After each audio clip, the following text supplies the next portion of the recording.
All right, stay on your feet for just a minute. Grateful to be here. Pastor Andy and Lisa, I was trying to think of, so I'm a pretty big nostalgia guy.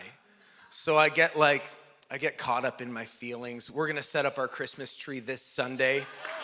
Because it just feels good. Like when my tree's up and the lights are on and I can lay on my couch and watch football, it just feels good. So I want that feeling for 2.5 months.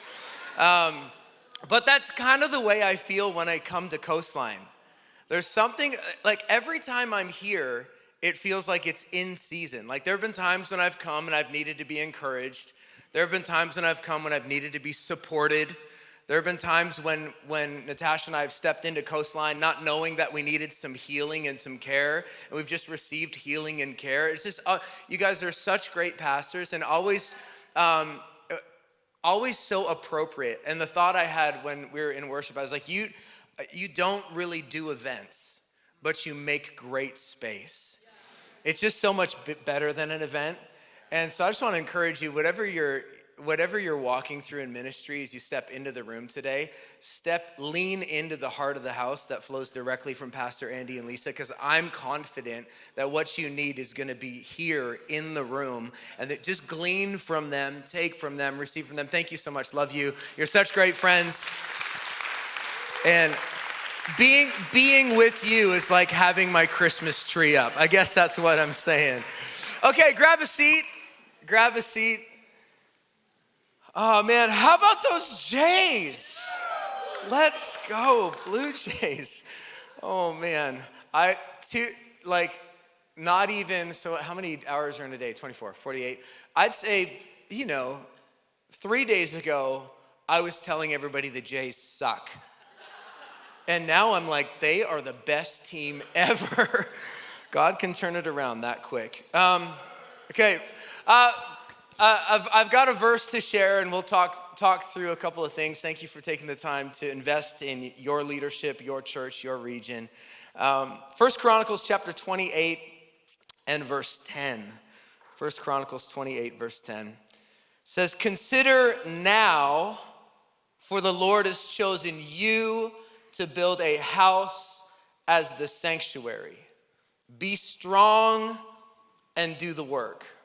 Consider now, for the Lord has chosen you to build a house as the sanctuary. Be strong and do the work. Consider now. It's like, hey, give some thought, consider the present moment. It's a weird phrase because to consider is it feels slow and reflective, but now is immediate and urgent. It's like, think about it, but do it quickly. Consider now. A few weeks ago, my son Tanix and I, he's 13, we had the chance to go on a boys' trip to Buffalo, New York. It was for his birthday. His birthday was in the summertime, and I decided that for his birthday, because he's my only son, I tend to spend on his birthday what we spend combined for our 3 daughters. So I'm like, well, we want to keep it even, so the boys need to get the same treatment that the girls get. So this is the girls' total. That's got to be the boys' total. So I convinced Natasha that what we should do for his birthday was go to Buffalo to a Buffalo Bills game. So it was right. It's 13. It was like a rite of passage, So we head to Buffalo for Thursday night football. It's a man trip. Our first stop on the man trip was Anchor Bar in Buffalo. If you've never been to Anchor Bar, it is the birthplace of the chicken wing. If you've ever appreciated a chicken wing, then you need to acknowledge that it started at Anchor Bar. And so we're driving up to Anchor Bar, and we pull in. And Anchor Bar looks like a bar in Buffalo, okay? Just imagine Buffalo and a bar. That's what's happening here. So we pull up, and Tanix was a little bit nervous. So he's like, "Dad, I don't think I should go in there." And I said, "Son, it's going to be fine." And he says, "Dad, real combo. Dad, did you ask Mom?" And I was like, your mom's not here. We don't need to check with mom. I'm taking you. He's like, Dad, I'm only 13. I'm like, son, it's fine. So we go into the bar and he's totally sketched. Like he's looking at I was kind of sketched. We're looking at the clientele. It's a little rough. They don't have a seat in the regular area, so we have to go into the lounge and they let us in. So there's like the bar right in the middle and we're just in a side table. And he's like, Dad, can we please go to McDonald's? Can we please? I'm like, son, this trip is not about you. It's like, well, Dad, it wasn't my 13th birthday. Listen, you're gonna eat wings at the birthplace of chicken wings, and I'm gonna take your picture, and someday you're gonna be grateful for it, so stop with the attitude and eat your wings. We had wings, we got to the game. We had great seats. We're like 10 rows back from the field. We're in the thick of it. It was great action. The Bills won. There was a guy behind us with a chicken wing hat on. Like, not with a picture of a chicken wing. It was a giant foam chicken wing. I've never heard so many F words in my whole life as I heard during that football game. And, you know, my son, Tanik's just kind of like freaking. I'm like, son, listen. This guy, he's like, Dad, there's so much swearing. I'm like, I know, buddy. You're coming off a little sheltered here. This is not what, you're not homeschooled. And not that that's a big deal. We just started a school because education's crazy, just to be clear. But I'm like, dude, we're gonna shout positive things louder than this guy is shouting F words. And so we're like, praise God for Josh Allen. And we're just going for it. So it's great environment. The game ends. And I mean, I'm like, dude, let's just sit. Let's just take it in. Let's just watch the people leave. And listen, it was so significant. 26 years earlier, it was the place of my first and only NFL game. And so I'm like, son, just embrace the moment with me. He's like, Dad, I don't care. We finally head up the aisle. We get out into the concourse and it's slammed. It's busy. It's packed. In Buffalo, the party doesn't stop because the game's over. Everybody's still going. And you're kind of like, I'm just trying to hold Tan close enough, keep an eye on him so that we can just get out, get to our car. We have to get from Buffalo back to the Toronto airport that night. It's like a 2.5 hour drive. It's the border. It's all the things. And so I'm just like, hey, we just got to get, it's like we parked forever away from the stadium. So there's a bit on the go. And somebody grabs my shoulder out of the crowd and I got spun around and I'm like, am I gonna get in a fight in Buffalo tonight? And there's this dad standing there and he's like, hey, listen, I see that you're with your son. And he pulls out this piece of paper right here. He's like, I have an all access on-field pass for you and your son. I can't get there with my kid. You've got to go right now. And I'm looking at this thing like he could have just printed it off on his Canon LaserJet, you know? I'm like, dude, I don't know if that's legit. Like, aren't tickets digital now? And I don't know him, I know nothing about him. He's like, no, take this. I'm like, take it where? He's like, just go find an usher, they'll tell you what to do. And so there's this moment where there's like, you're trying to consider things, but you also need to move pretty quick. So I'm thinking some things through, but I know there's some urgency. I'm like, it's already 11 p.m. We have to cross the border. We've got to drive. Tanex was falling asleep during the fourth quarter. So I look at him like, dude, what do you think, man? You seemed kind of tired. Maybe we should just pass on this. He's like, no, I'm good. I'm awake.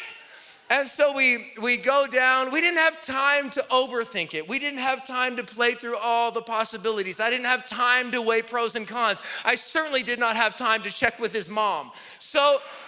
So I said, dude, let's go. We're going right now. We grabbed the tickets from this man. We went and found an usher. They escort us onto the field. We're right behind the Thursday night football booth, like freaking out.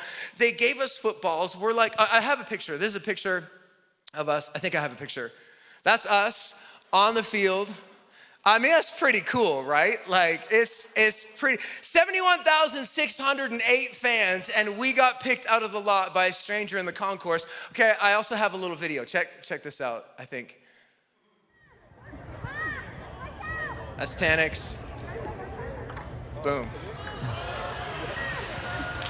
Come on, guys. I threw a touchdown pass at Tanex caught a touchdown pass at Highmark Stadium. It was a moment. It was a now moment. We just had to seize the moment. We had to get after it quick. Consider now. For the Lord has chosen you to build a house as a sanctuary. Be strong and do the work. Consider now sits in the text like a divine paradox. It's like, think it over, but do it immediately. King David, near the end of his life, is talking to his son Solomon. He gives this charge: son, you've got to consider now, not later. Don't put it off. Don't wait. It matters too much. The stakes are too high. Consider now. The Hebrew word that we get consider now from can be translated, set your heart to. Notice deeply. Give your full attention. David is saying to Solomon, set your heart to building the house. Give your full attention to building the house. Live to build the house. Consider now. I believe, and I'm sure you can sense and feel it, that we are living in a now moment in human history. The pendulum is swinging towards spiritual awakening. It's happening, but it's not new. It's been there. It's the smoldering embers of revival under the surface of a culture that has rejected, denied, and mocked God for too long. But God is brilliant and smart and designed the human heart with a need for eternity. And eventually, when your heart longs for eternity, it'll grow tired of earthly things. It's happening. It's shifting. We are hardwired, every man, woman, boy, and girl, longing for something more. Longing. The tide is shifting. It's a moment. And if it's to be the church's moment, if it's to be a kingdom moment, then pastors and leaders must be strategic and calculated. Of course, we must live with integrity and intentionality, but we can't wait. We cannot drift into some deep, reflective eventuality. See, I think one of the issues that exists in church leadership is that we like to consider too much and act too little. We like to think about it. I want to just give it some thought. I want to have another strategy meeting. I just need to get my team together. We need to map everything. I'm not saying don't be planned out. I'm not saying don't be calculated. But we cannot consider more than we move.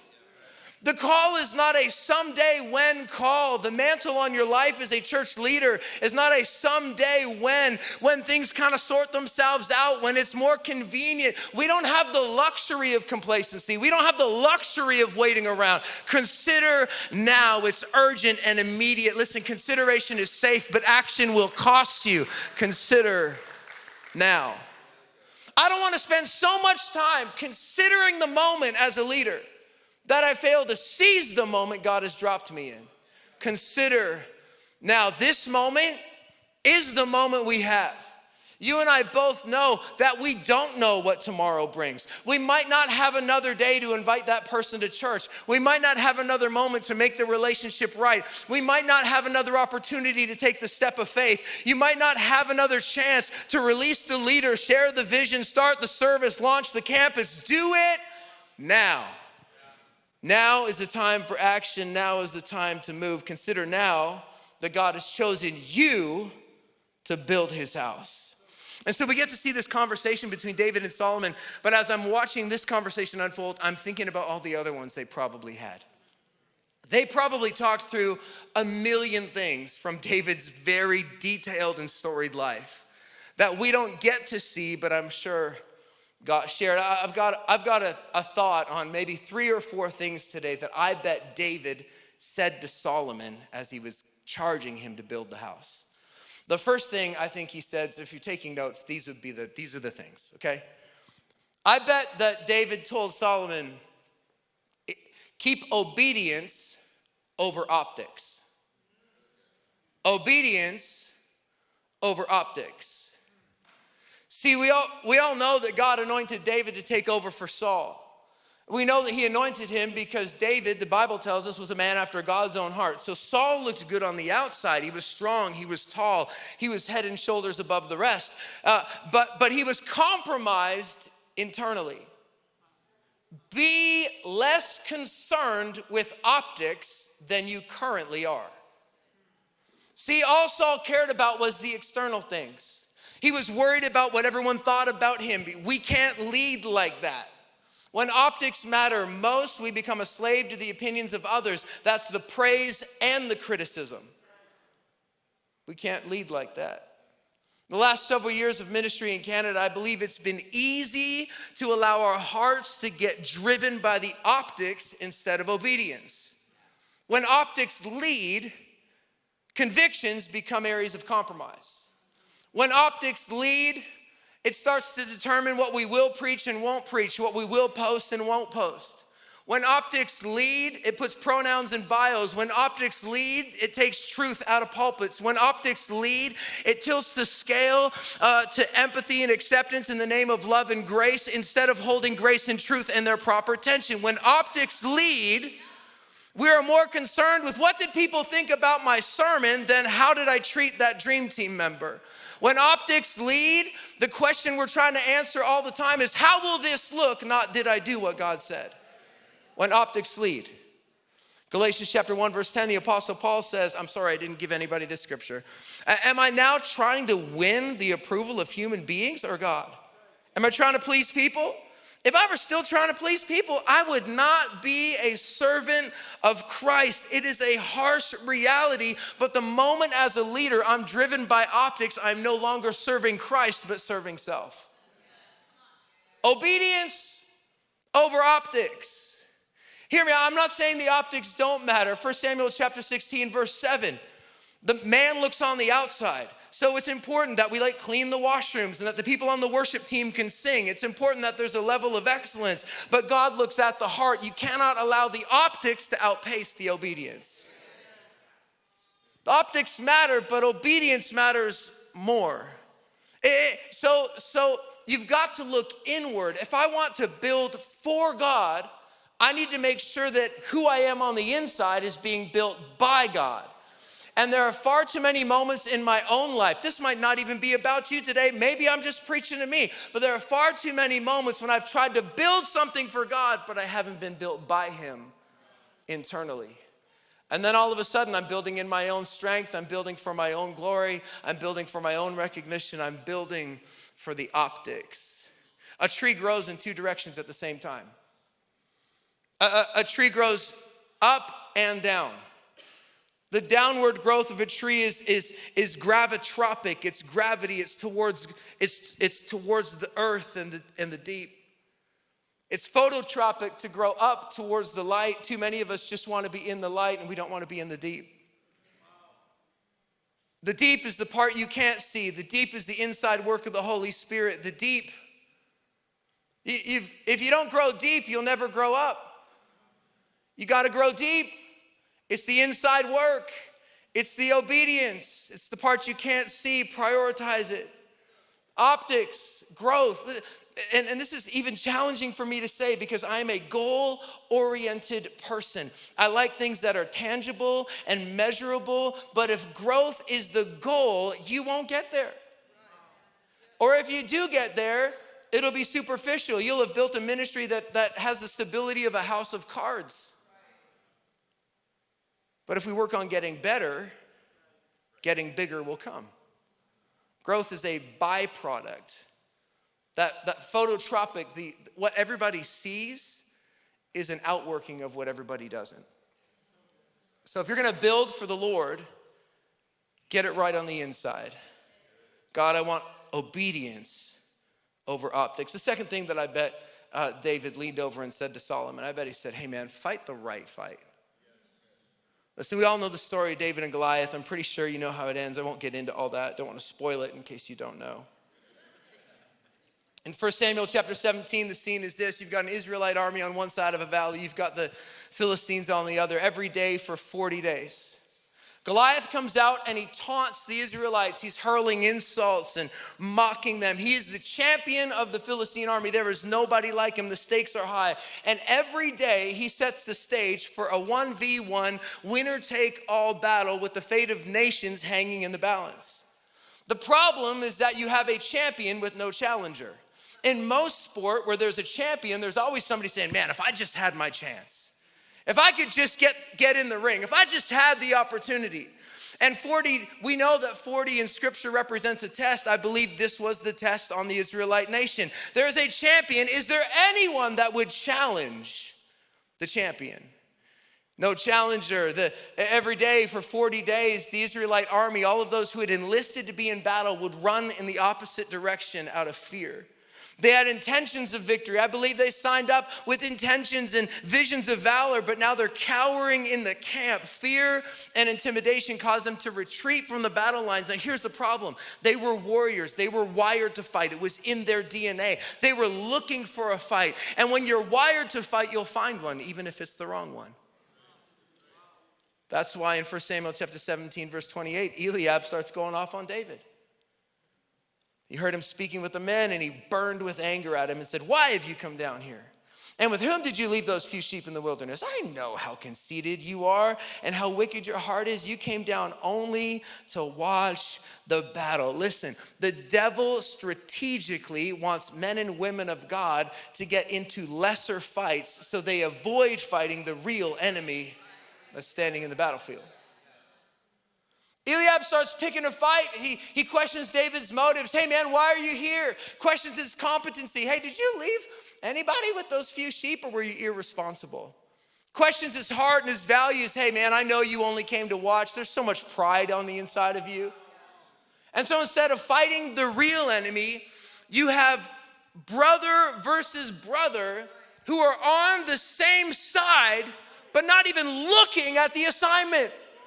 And if David gets caught in this fight, he will waste his energy on Eliab instead of saving it for Goliath. There are a lot of people in ministry exhausted, not because we've been fighting Goliath, but because we've been fighting each other.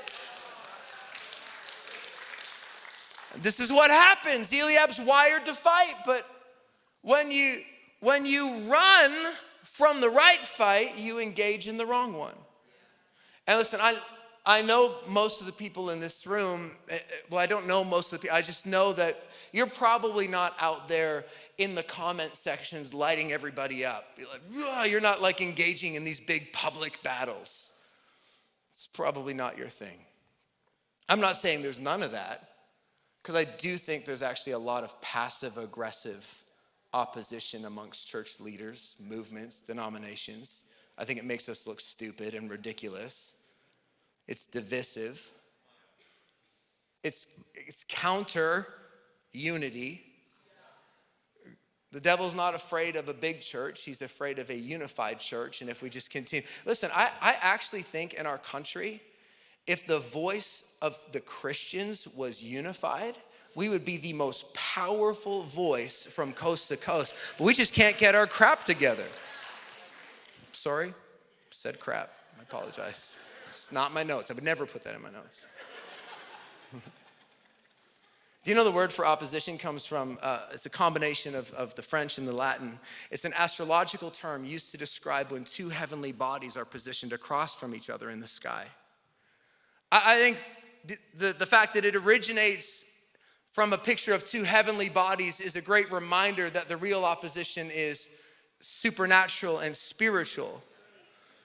We are spiritual beings, and the Church of Jesus Christ is first and foremost not a nonprofit, not a business, not a corporation. It is a spiritual entity. And so given that spiritual reality, we have to be aware of a spiritual adversary. That's the fight.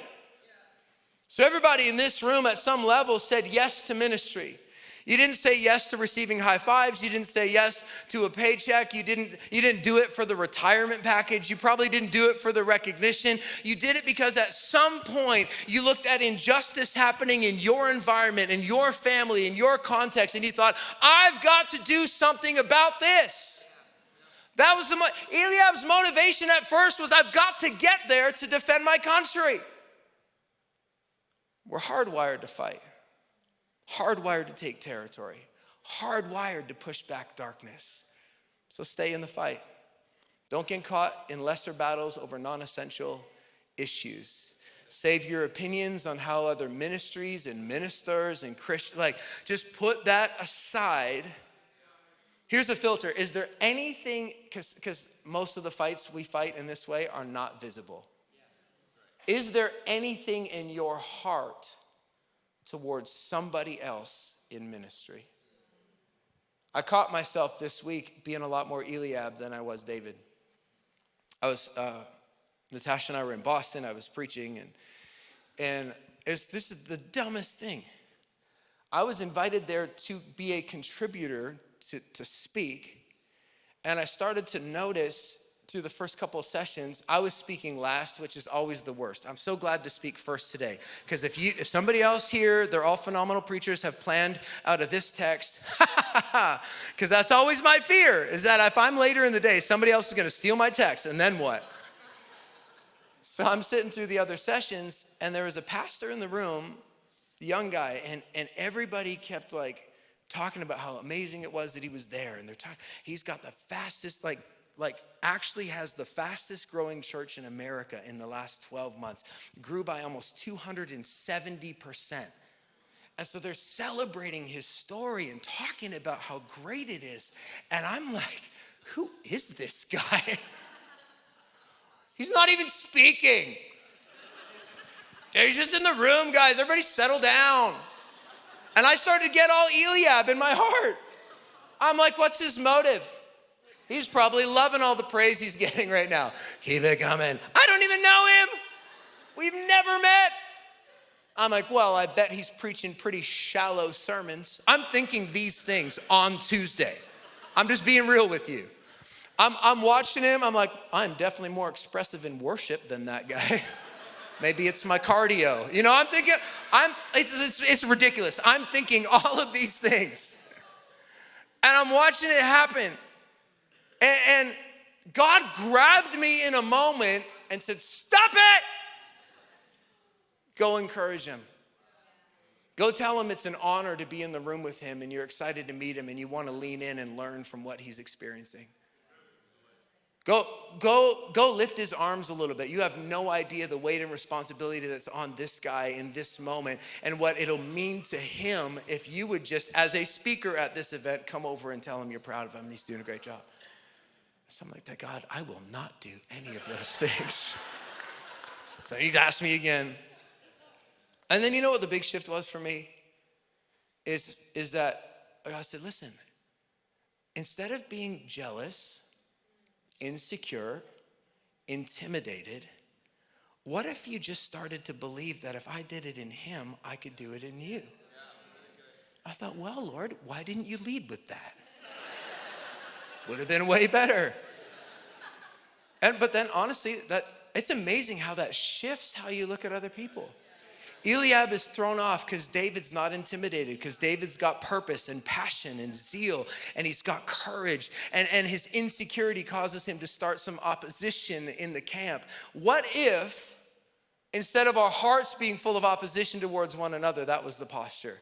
God, if you can do it in Connecticut, you can do it in Calgary. God, if you can do it here in Victoria, then you can do it in my city. God, if you can do it through that leader, you can do it through me. And listen, that was the best part of the whole David versus Goliath narrative, is that when David's holding up Goliath's head and he looks at the Israelite army, he's like, guys, we got him. Everybody's like, man, if Dave can do that and the whole army turns and runs and starts pursuing the Philistines, what if we just shifted our perspective enough? Say, man, I'm not against you. God, would you do in me and through me what I see on display in my brothers and sisters? We're on the same team. We've got Goliath, one voice, every day. The same voice of intimidation, absolutely shutting down the Israelite army. Nobody's got the courage to answer the call. One voice. The Israelites are losing a war without ever engaging in a battle. They look like soldiers, but they're not living like soldiers. The optics are they look like warriors, but they're not warriors. God, help us not look like Christians, but not live like Christians. God, help us not look like pastors, leaders, and churches, but not engage in the battle that's in front of us. One voice. One voice caused them to forget that it was God who got them there in the first place, that it was God who was their ever-present help in time of trouble, that it was God that went before them into battle, that it was God. One voice. And they run from the battlefield, not living up to the call, not fulfilling their purpose. One voice. One voice. And then Dave shows up, 17 years old. Hey, guys! Another voice enters the conversation, and in verse 29, For Samuel 17, David's response to Eliab is, "Now what have I done? Can't I even speak?" He turned away to someone else and brought up the same matter, and the men answered him as before. What David said was overheard and reported to Saul, and Saul sent for him. I like the New King James Version of David's response. It says, "What have I done? Is there no cause?" David is shocked. Guys, have you forgotten why we're here? Is there not a cause? Have you forgotten why you enlisted in the first place? What's your cause? Have you forgotten who we're supposed to be fighting for? What's the cause? A cause is a person or thing that gives rise to an action. We all get it. It's cause and effect. Listen, our cause matters. Our purpose matters. God is such a purposeful and intentional God that everything he does is directed towards an end. So as human beings, as his creation, as those made in his image, we are wired for purpose, not randomness. We're wired for a cause. And if you're wired to have a cause, then your life should be producing an effect. You cannot get away from being effective if you're living for a cause. Our lives are not a series of disconnected tasks. Our leadership is not random. When you have a cause, you are moved to action. What was David's cause? I think first and foremost, he was going to go fight for the glory of God. You see that throughout. Every time David opens his mouth, it's about God's glory. He could not stand that Goliath was mocking God's name. Everyone else heard Goliath's intimidation. David heard insult, and he wanted to get out into the battlefield to get glory and honor for his Lord. David's cause was his family. Remember, the stakes are high. If Goliath and the Philistine wins, the entire nation of Israel, not just the army, everybody, even Jesse, his aging father, his siblings, his little nieces and nephews, they're all slaves if nobody fights this battle. I believe David's cause was his country. Because see, the very fate of Israel was at stake. The valley of Elah was part of a string of valleys that rose from the Mediterranean Sea. And if you had military control of that valley, you had access to Hebron and Jerusalem and Bethlehem. The Philistines are moving east. They want control of the valley, so they have control of the region. Israel hangs in the balance. Every leader needs a cause. Every Christian needs a cause. I encourage you today, we ought to live for the cause of family. Because your family's worth the fight, and our marriages are worth the fight, and the families of the people who call our churches their church home are worth the fight. The marriages of people in our community, they're worth the fight. The next generation is worth the fight. We ought to be willing to storm the battlefield and take up arms against the enemy because a generation hangs in the balance. Family is a noble cause. I believe our nation is a noble cause. I'm sick of the narrative that you can't care about what's happening nationally and be a Christian. I actually think we have a responsibility to care about what happens nationally as Christians. I think it's irresponsible to say I'm a believer, but I don't care about my nation. Say whatever happens, happens. That is irresponsible leadership. To the best of our ability, influence what happens. We're coming up on a municipal election in Calgary right now. Like, hey, I'm telling you, research the platforms and find the one. Nobody's perfect. Find the one that is the most biblical. Vote that way. Because we should care about the nation. We should care about the nation as church leaders, and it helps us remember that whether I'm in Port Alberni or Comox or Courtney or Campbell River or Victoria or Nanaimo, that what God is doing in my local context is part of a divine strategy to see our nation turned for his glory and his fame and his good. We have to care about the nation. But what is most important is that we live for the cause of the glory of God. The ultimate allegiance is that Christ is king. He gets the throne. Everything else is secondary. It should bother us to see God mocked in our culture.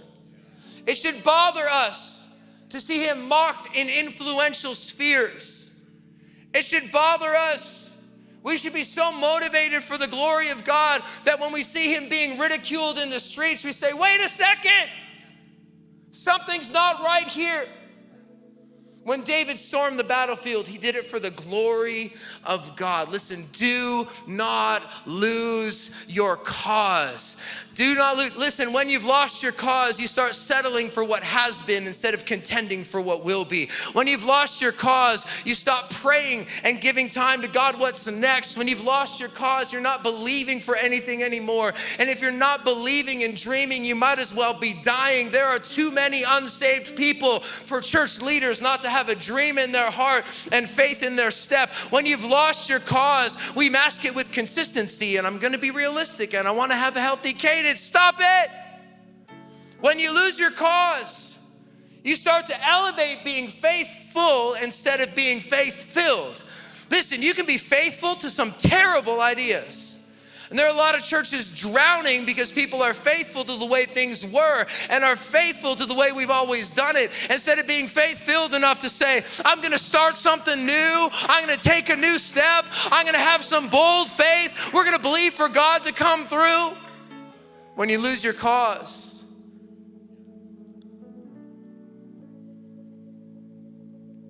we gotta remember why we got into this.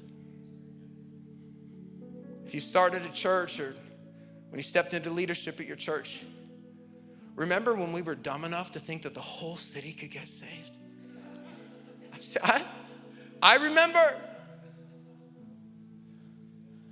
Remember when we were dumb enough to think that we're gonna run out of space in all of our buildings? Remember when we were innocent enough that we thought that maybe, just maybe, there would be an uncontained, uncontrolled revival break out in our churches? Stay there. Live there. Remember what that feels like. To think that God would do something so incredible that only He gets the glory. Don't lose your cause. Any cause more important than His glory is idolatry. We have to be careful. Obedience over optics. Fight the right fight. Keep the cause. My last thought for the room today. Consider now, the Lord has chosen you to build a house as the sanctuary. Be strong and do the work. You know why David could look at Solomon and be like, Solly, buddy, you're chosen for this.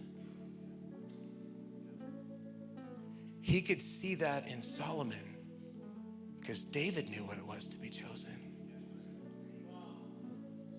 So he's able to identify it in his son, because even in his old age, he still recognized it in himself. I didn't get here on my own.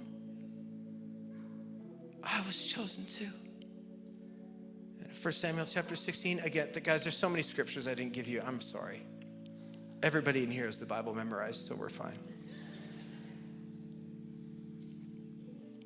After being overlooked and uninvited, Jesse sends for David. He comes in from the pasture. He's glowing with health and handsome.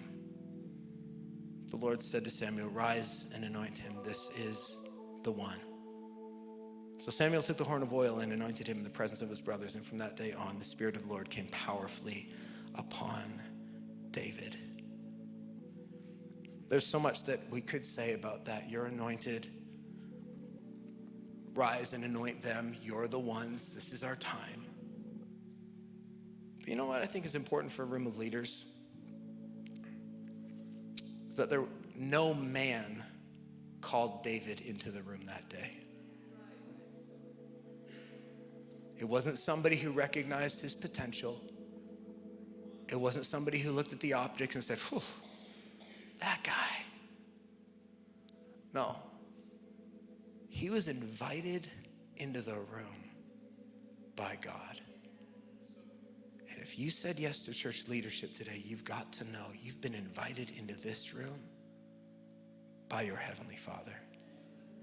God invited David into the room. And so do not feel overlooked, underqualified, ill-prepared. God invited you into the room, and you've been chosen to build. Would you stand with me from the front to the back? I want to take a minute and pray together. Everybody bow their heads, close their eyes for just a moment. God, forgive us where optics have led. God, forgive us where insecurity has caused opposition to grow in our hearts.